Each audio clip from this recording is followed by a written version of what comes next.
Thanks for tuning in. We're here in NAU's Ardrey Memorial Auditorium, and I'm joined now by the Director of Lyric Theater, Eric Gibson. Thanks for joining us.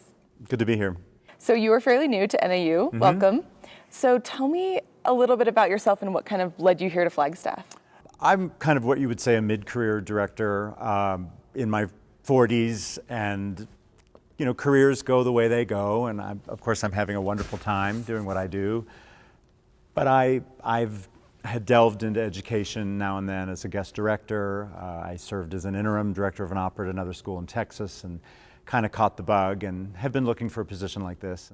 Well, I know the theater department is so lucky to have you. The former director, Nando Schellen, was here for 16 years, produced countless operas.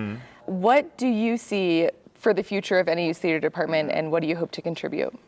Well, during Nando's tenure, it was really just an opera department. I mean, not just, that's a lot. But when I came in, they changed the focus a little bit to lyric theater, which encompasses a broader scope of the genre. Actually, opera is just one part of the lyric theater genre. So the fact that we've changed it from opera to lyric theater means it's opened up to musicals. We could do Guys and Dolls, even though we're not going to do that anytime soon. Or operetta, Gilbert and Sullivan. All sorts of different types of musicals, operetta. So it's a little bit more broad. We don't just play football now, we play soccer and baseball, so to speak. Speaking of musicals, you're working on your first production, and Kiss Me Kate is a musical, correct? It's the first musical NAU's done for a while. It's my second production here. Okay. This academic year. I did Trouble in Tahiti in the fall. And so Kiss Me Kate will be the second show that I'm doing.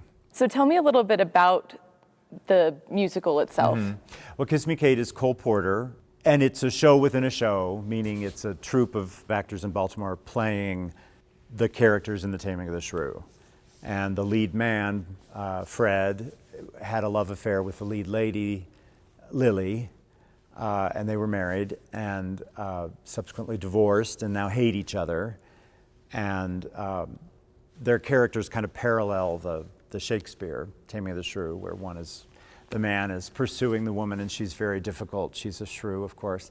And Lily's behavior is pretty abominable through a lot of the show until he softens her up a little bit. He learns some too.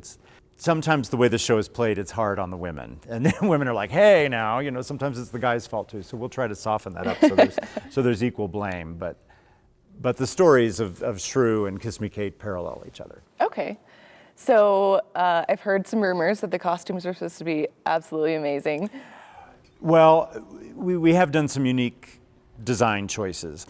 Costumes are stiff because there's boning in them. That's what makes the girls' ladies' skirts stick out, and it's what makes them very straight. Here, men don't have to suffer through that as much. But these dresses are like, how a ramp goes for the parking? Yes. When you're on the 5th floor, you circle down. It's like the dresses are made like that. It's really bizarre. They're lots of fun. Yeah, it sounds really neat. But this, we're filming this in Ardrey Auditorium, which is huge, and to make a visual impact in a place this big, that's why I made that choice. It'll be interesting. It'll be lots of fun. Sounds like it, yeah. So why did you choose Kiss Me Kate? It was actually kind of a surprise to be asked to do a musical. They hadn't done a musical here on the main stage in a while.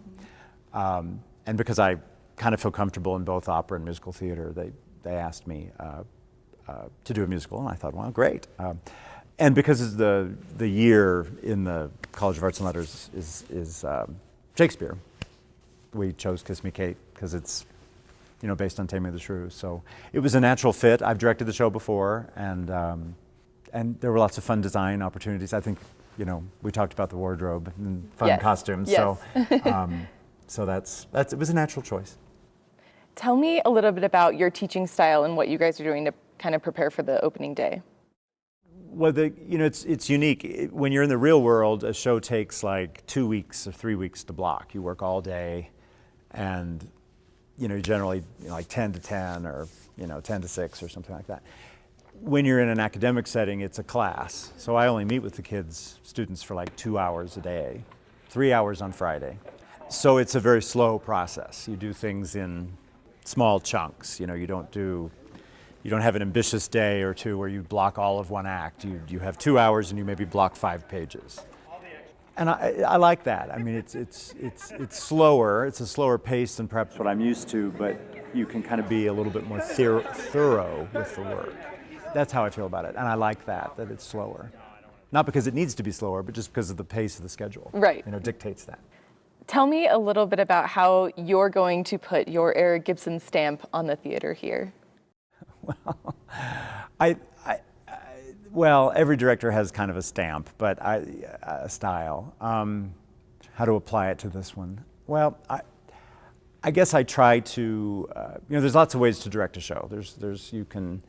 You can demonstrate and tell someone, I want you to move your left hand on beat 2 and your right hand on beat 4, and look this way, and very specific. That's a little bit like directing for film, when they worry about your angle of your, But that's a different medium. I mean, I try to give a lot of background, I try to embody them with ideas that will apply beyond just this show.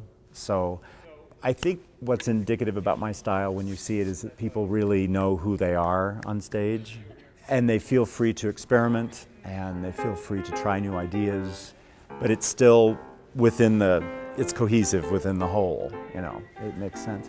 So I hope that, what that sometimes produces in my shows, what it often produces, I should say, is that people really embody their characters, and they're very, very free on stage, and they're very expressive and energetic. I like to put a lot of energy on the stage. Even when I do a serious piece, like a La Boheme or a Rigoletto or something, there's always humor in something.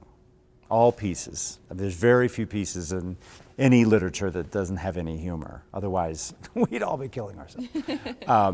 But with a piece, especially like Kiss Me Kate, that does require a lot of physical humor and kind of biting one-liners, in the dialogue, I hope to bring what I do best, which is probably comedy, to the stage. So that's kind of my style, comedic style, I guess. Well, it sounds like a lot of great things coming NAU's way. And I hope so. Yeah, we're looking forward to seeing those productions. Thank you. Thank you so much for being here. It was a pleasure talking to you. My pleasure. Thank you. For anyone interested in finding out more information on NAU's theater department or their upcoming performances, you can check them out online.